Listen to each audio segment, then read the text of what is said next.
Alright, got a few special tools to go over. We've been using in the last few videos, and thought it'd be neat just to show you what they are and what they do. They're not, some are a little common, some of them are not that common, but they're all pretty handy and prevent you from breaking things and make the job a little easier. These are a pair of little trim clip pliers, and they've got a little hole in the center of them. You can kind of see right there.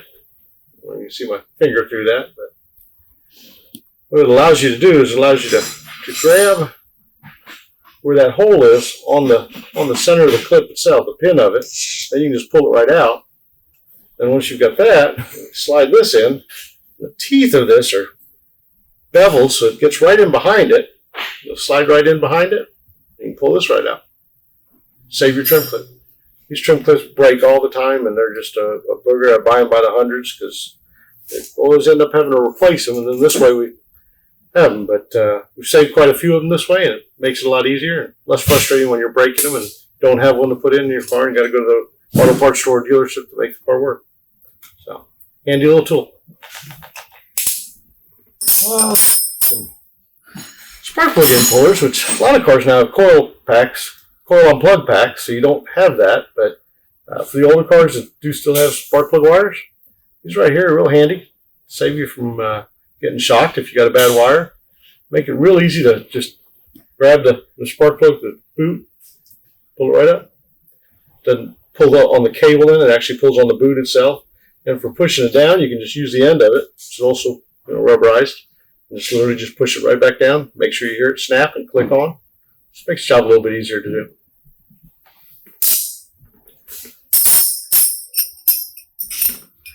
And line wrenches.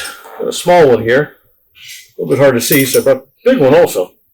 Did a clutch slave cylinder the other day, doing a brake job, bleeding brakes. These are what you want to use on that. These right here will prevent you from stripping them out, or more so from stripping them out.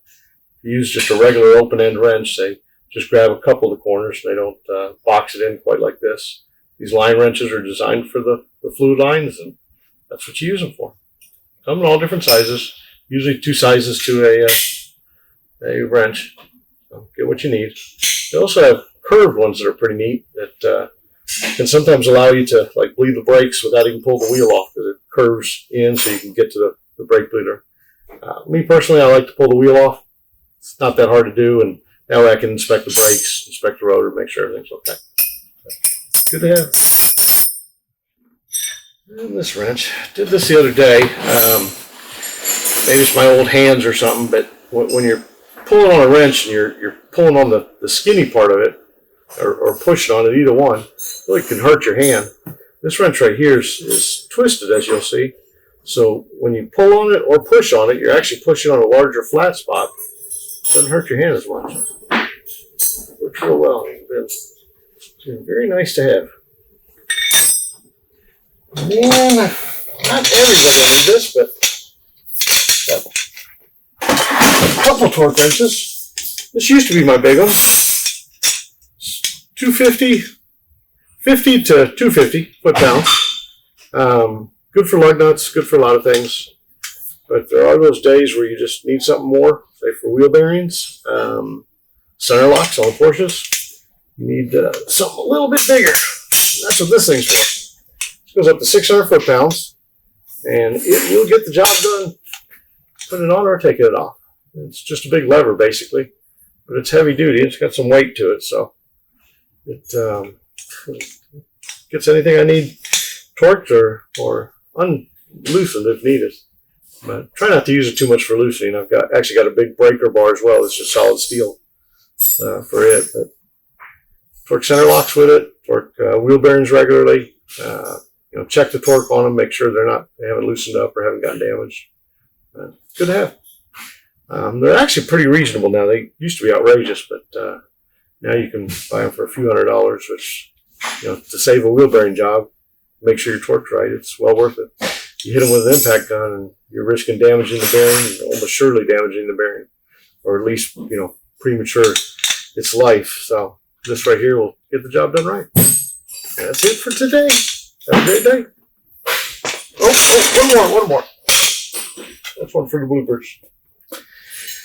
These are the handy dandy things. So these work for fuel lines, transmission lines, some power steering lines, even an occasional AC line on some of the domestics, I believe. But I mostly use them for fuel lines. It seems to be what I get them mostly on. Do a lot of Mazdas, a lot of Porsches. But basically, this right here slides in to the fuel line fitting, and they're color coordinated and sized by that. So you have to match up which line you're going for, which line you're doing, and it's pretty self-explanatory because either they slide in and the curve is the right curve for that line or not. You can kind of match them up even beforehand and know. But you just open it up, slides right in to the line. It'll unlock the two tabs in the line, and it allows you to just pull the line right off. That way you're not breaking the line or the little connection for it, which I've seen a lot of people do, unfortunately, because then you got to replace the line for it. It's a pain in the butt. But handy tool, and most auto parts stores have them. Amazon has them. Put a link somewhere down here or up here, wherever. So like and subscribe, and we'll see you on the next video. Have a great day.